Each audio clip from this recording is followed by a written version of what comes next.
Hello and welcome to Good Morning DRC TV. I hope you are doing well wherever you are, whether it is the morning or the evening or the afternoon. I hope you enjoy whatever it is you are doing.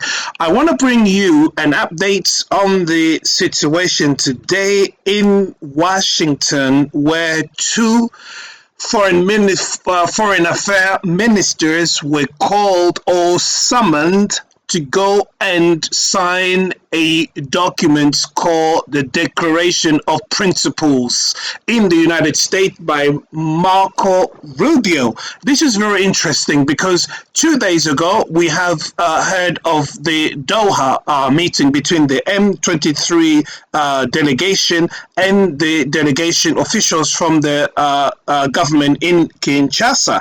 So right now I just want I'll play this for you. Let me tell you this. I'll play this for you. You will listen to what is being said and you will make up your own mind. As usual, what we do is I try to give you my analysis and my understanding of the situation, because there are so many things that are not said here, but when you have access to information, then you can actually have understand exactly what is on the ground. There are things that we have access to that is not being said officially, but we have that information, and I'm sure you also have other means of information. You will also make up your own mind based on what you listen here. So I promise you I will play this for you, but let me just give you a little bit of analysis in terms of what is happening. What is the background to this? Obviously, two foreign ministers. There you have the foreign minister of the Democratic Republic of Congo in the person of Teresa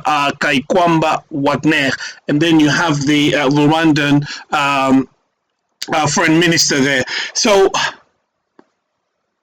this is something that's I just want to give you basic my analysis, and then you make up your own mind. So whenever I'm here, I'm really here to talk about our country, to talk about my country, to talk about the Democratic Republic of Congo, a country that is invaded by another country, attacked by another country, not just any country, but our neighbor, that is Rwanda.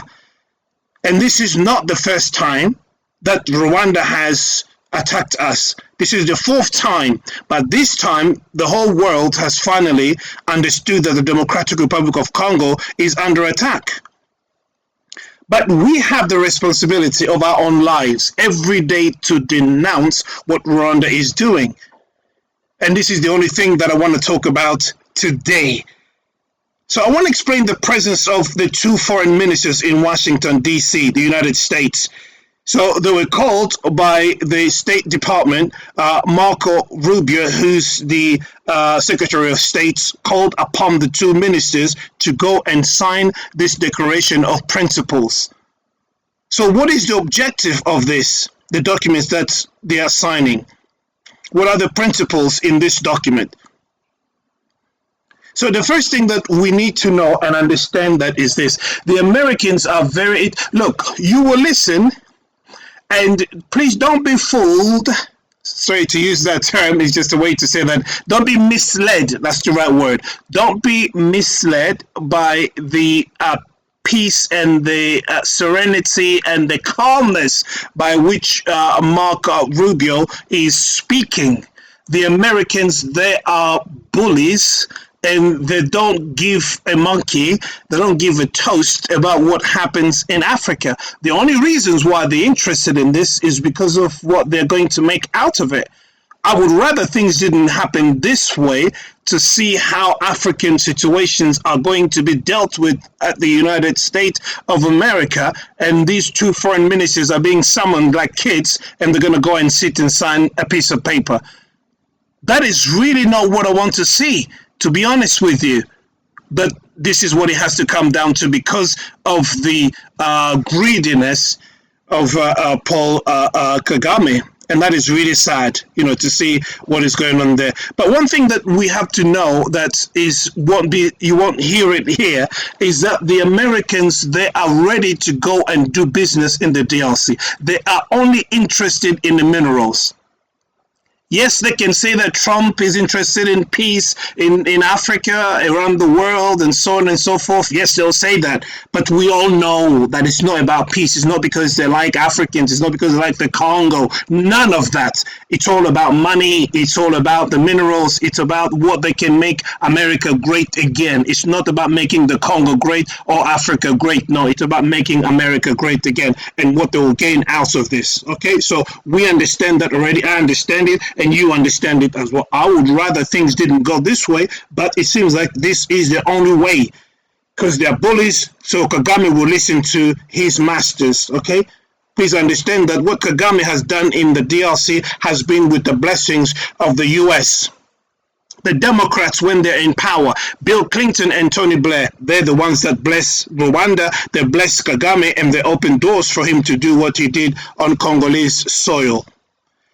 But for us, what we need to see is Rwanda withdrawing its troops from the Democratic Republic of Congo, and that is very, very important for us. So what are they doing there? So they're in Washington at the invitation of the State Department to sign the Act of Principle or the Declaration of Principle, which will be a kind of declaration in favor of peace, stability, and integrated economic development in the East of the Democratic Republic of Congo and the resuming of normal bilateral relations between the two states. But we need to understand that through this document, as you will hear, Washington is insisting through the US State Department on the immediate withdrawal of Rwandan troops. This is not the first time the United States has made this call, but Rwanda has never complied. The United Nations Security Council, through its resolution 2773, has made it clear that Rwanda has never complied. The EU, through its various resolutions, has made it clear that Rwanda has never complied, even to this very day. There are Rwandan troops on Congolese soil who continue to commit war crimes and crimes against humanity, even this very day, despite the famous joint declaration signed just 2 days ago in Doha. But the M23 has continued to attack towards South Kivu and even towards Walikale. And that is to say that Rwanda is still there. Rwanda continues to defy all possible calls from the United States because not only must the territorial integrity of a sovereign country be respected, but at the same time, Rwanda must also understand that the American private companies are soon arriving on Congolese soil to implement the agreement between Washington and the Democratic Republic of Congo on minerals. They need to understand that. And this is why the Americans, but please, can I just ask you, why is Rwanda here? Because I understand that this war, apparently, they keep mouthing that this is between the M23 and the Congolese. These are between Congolese. These are the fighters between Congolese. So you hear some people that are commenting on this channel, oh, M23, they are Congolese. They are fighting between themselves. They are Congolese. It's nothing to do with Rwanda or Paul Kagame. They are Congolese. So where is the M23 here? All I see is a Rwanda foreign minister who's sitting there, and he said he's speaking on behalf of Paul Kagame. So where's the M23? So I told you, Americans don't muck about. They understand this because they know that they are the ones who actually made this monster and they can undo him. So what's happened here, the Americans says, they cut the bullshit. You come here and send your man here and let's deal with this situation there and there. So that's why they send their foreign minister there so that he can do it. You can lie to everybody else that M23 is a Congolese situation, but the Americans know you. So they say, cut the crap, come sit down here, let's deal with this. So that's why this guy is here. So he can basically sign that document. Okay, so in this document, what the Americans are asking them to do, or the Rwanda to do, is to show its commitment on the way forward to peace in the Democratic Republic of Congo. So this, as you will listen, it's talking about paving the way. Okay, paving the way in order to bring about lasting peace in the Democratic Republic of Congo. And that is very, very important for you to understand. I have followed the views of Donald Trump's special advisor, Masad Boulos, who even to this very day, 2 days ago, he reiterated the same issue, insisting on peace, of course. But he said it is difficult to do business in an environment where there is no peace. This declaration of principle, this act of principle is considered by me and many other Congolese rather as an injunction against Rwanda to withdraw its military forces once and for all. So what is in it? Is this the end of it? Is this the solution to the problem? I think it is the beginning of something good. Simply because when you watch what happened in Doha yesterday, the joint announcement that was made in Doha, even though the Congolese counterpart signed it as well as the M23, I felt that the announcement did not support the resolution 2773 because this resolution demanded the immediate withdrawal of Rwandan troops from the Congolese soil. But the statement signed in Doha made no reference to this, and I'm baffled as to what these guys did in Doha. What were they doing? So that the announcement made no reference to it, which means that in spite of all that has happened, Rwanda's troop will still be in the DRC while they're doing their talk and so-called dialogue. Rwanda's troop is still going to be there and committing the crimes the way they are doing it. And that is not the way to do things. That is completely wrong. And that document seems to contradict everything as far as I'm concerned. Because on the one hand, you have the Americans who asked Rwanda for its immediate withdrawal of its troops. And this is why I'm encouraged by seeing the Americans. See, Americans, like I said, they are bullies. They are bullies. They don't care. Okay? So they told the people, say, look, cut the crap. You come here. Come here, let's talk here. And you'll see what will happen in another, in a few days that is coming here. We will see the withdrawal of Rwandan troops right there and there. So I salute this initiative from the United States, which is now correcting the situation, that's the mess that has taken place in Doha.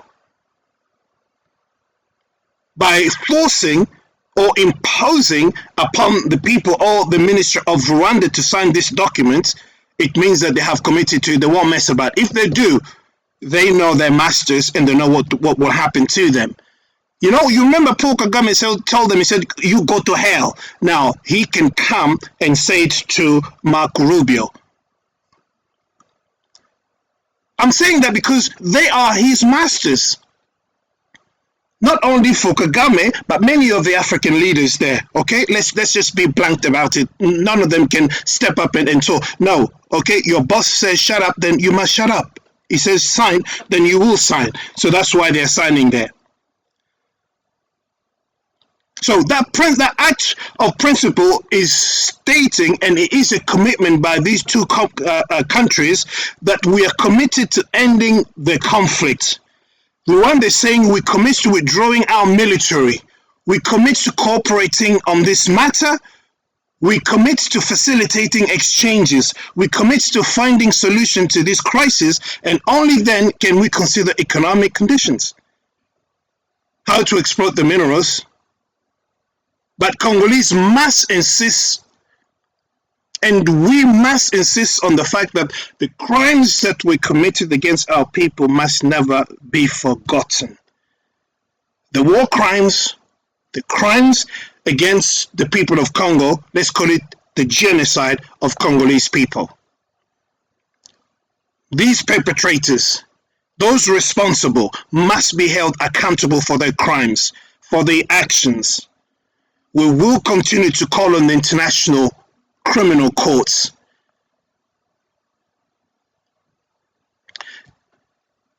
Boy, I tell you, dealing with Congo's situation and what we're going through sometimes it just basically breaks your heart to see what I saw yesterday happen in Doha.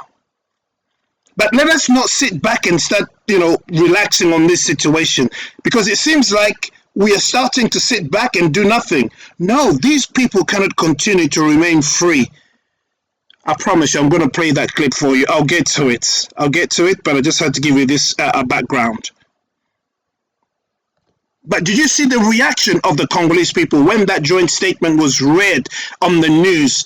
When it was broadcasted, when people saw it on the TV, they saw that the agreement was reached, or at least the government engaged with the M23 in the dialogue. People were upset. They said all kind of things. They called Tshisekedi, he's a traitor. They called him all kind of names, because he engaged or at least delegated people to go there. Because he said he will never do it. And I know on the side of the M23 that they're all happy. They're saying, we made him do it. He said he won't do it, but he did it. So we are winning on this war. And they're asking for Edouard Mwangachuchu to be released. They're asking for those who planned the coup in Kinshasa to kill the president, Tshisekedi, like they did with Abiyarimana. All these people, they're asking them to be released from prison. It's criminal, but I'll let you listen to it right now, so I'll stop. But when you're listening to it, watch also the movement of this foreign minister from Rwanda. You can understand. And there are 2 points that I want you to draw your attention to. He's talking about security and the refugees that are in Rwanda. I am telling you, I will come back to talk to you about these so-called refugees, 100,000 of them. I'll tell you the plan that they have. Okay? But I'll tell you something right now. The Americans, they will do what they must do because they need the minerals and they need peace in that region. And Kagame will have to listen to his masters. He will have to listen to his masters. This, as we say in Lingala, ekangi Kagame na mungongo, akokimate. These are his masters. He knows them. They know him. Okay, I'm playing this for you so you can actually listen what is going on here. Okay, here we go. U.S. resolve to complement and support region.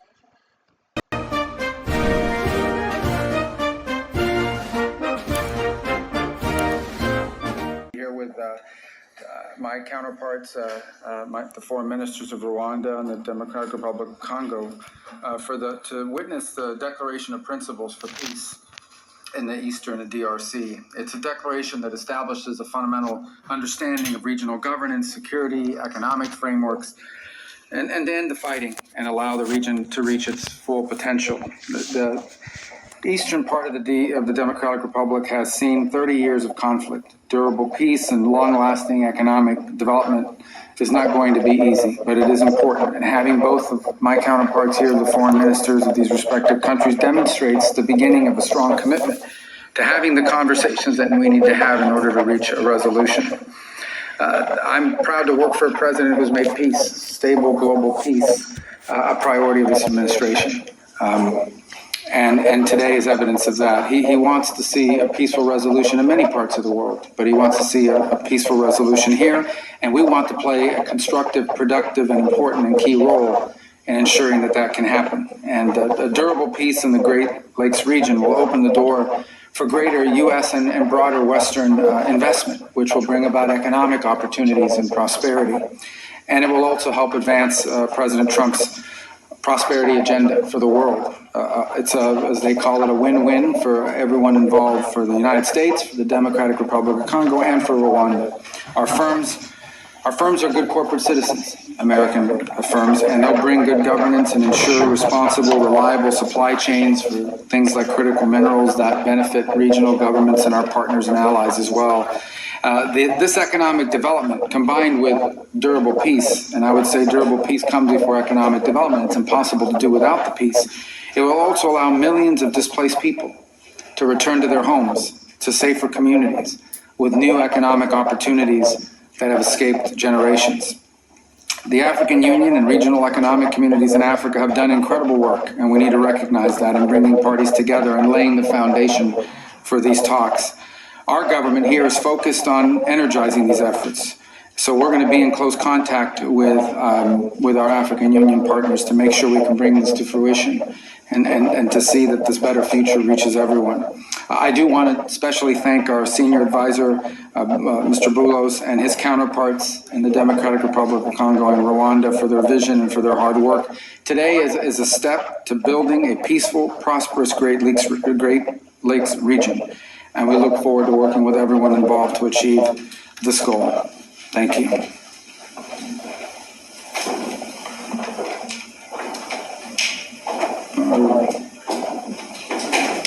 Perfect. Thank you. My apologies. I should have turned it over. I was looking. That was. No worries. Thank you. Mr. Secretary of State, Honorable Senator Marco Rubio, His Excellency Mr. Olivier Nduhungirehe, Minister of Foreign Affairs of the Republic of Rwanda, Excellencies, distinguished guests, ladies and gentlemen, today marks not an end but a beginning, a necessary step towards peace taken with resolve and purpose. This moment carries particular weight for the Democratic Republic of the Congo. In Goma, in Bukavu, and beyond, the reality of displacement, insecurity and hardship continues. For us, the urgency of this initiative is not theoretical, it is human. We signed this declaration of principles not as a symbolic gesture, but as a political commitment, a reaffirmation of principles enshrined in international law, and most recently echoed in the UN Security Council Resolution 2773, a resolution calling for the immediate, unconditional, and verifiable withdrawal of all foreign troops from sovereign territory of the DRC. We are clear in the Great Lakes region, peace must come first, followed by the rebuilding of trust, and then, only when conditions are right, the careful reopening of a path to meaningful bilateral cooperation. Too many past efforts have failed because sequencing was ignored and accountability postponed. Peace and development cannot rely only on good intentions. They must be built on responsibility, clear commitments, measurable timelines, and consequences for non-compliance.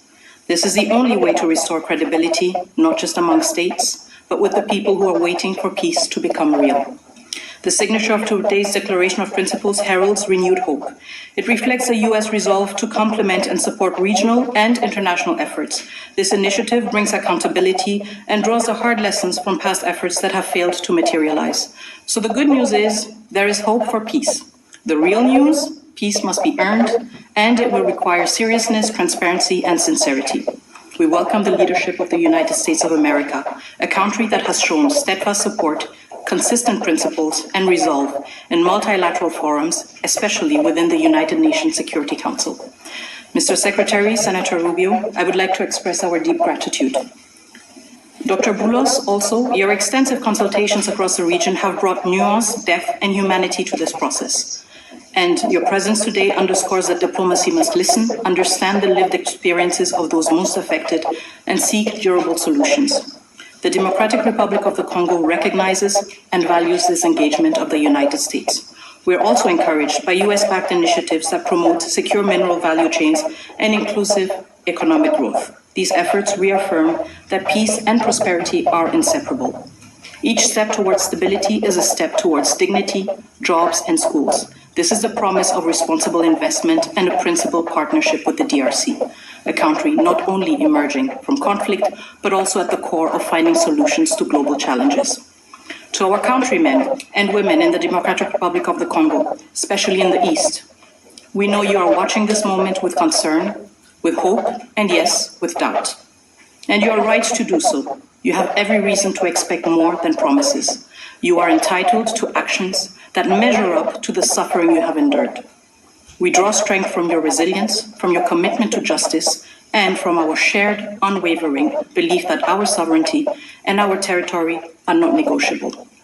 We are a nation that honors its responsibilities, and we understand that history, geography, and yes, maybe even fate has given us the neighbors we have. The borders we inherited, as confirmed by the African Union, are permanent and will never change. But beyond these lines lie histories, families, and communities that bind us together. This shared heritage calls for maturity, restraint, and the wisdom to recognize that peace is not weakness, it is strength. Once again, we stand at crossroads, with peace within reach, and we, the Democratic Republic of the Congo, are determined to move forward, building on the lessons from the past. We stand as a nation dedicated to achieving lasting peace. We welcome the support of a strong partner by our side. And I voice the solemn hope that all parties will seize this opportunity, just as we, the DRC, have chosen to. Thank you. Thank you, Madam Minister. Mr. Minister. Thank you. Good afternoon. On behalf of President Paul Kagame and the government of Rwanda, I want to start by thanking President Donald Trump for enabling a real change in the conversation on how to resolve the situation in the Eastern Democratic Republic of Congo, leading to the signing of the Declaration of Principles today. I thank Secretary Marco Rubio and the United States government for hosting us, and I commend the positive role played by Senior Advisor Masad Boulos and his team and other officials in the significant progress achieved thus far. Today, we are talking about the real issues, the root causes that must be addressed to achieve a lasting peace in our region. Those include, first and foremost, security, as well as the return of refugees. In addition, and very importantly, we are discussing how to build new regional economic value chains that link our countries, including with American private sector investment. Our goal is a secure region, free of violent ethnic extremism, which is well governed. Working together, our region can be an engine of prosperity for all our peoples, and indeed Africa as a whole. The Declaration of Principles opens the door to a definitive peace agreement, giving fresh impetus to ongoing efforts of the Africa-led process under the East African Community and Southern African Development Community, as well as the Doha track, facilitated by the State of Qatar, where we have seen important breakthroughs in recent days. Our common aim is to conclude a comprehensive peace agreement as soon as possible. But there are no shortcuts or quick fixes, and we have to do the hard work to get it done right once and for all. Rwanda is committed, and we are ready to continue working together with all the partners involved to ensure the success of this initiative. I thank you all. Thank you. All right. Yes. Secretary Rubio is signing as a witness the Declaration of Principles between the government of the Democratic Republic of the Congo and the government of the Republic of Rwanda. This declaration commits the parties to mutual recognition of sovereignty and territorial integrity, addressing security concerns, promoting regional economic integration, facilitating the return of displaced persons, supporting MONUSCO, and drafting a peace agreement. These are serious commitments from each side. The Secretary's presence here today as a witness signifies the importance the United States places on resolving this conflict to ensure both countries and their people prosper. We're looking forward to working with both sides to further our existing partnerships and foster win-win outcomes for all.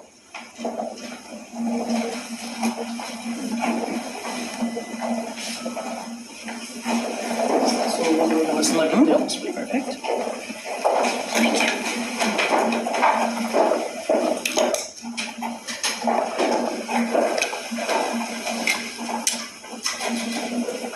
Thank you. Thank you.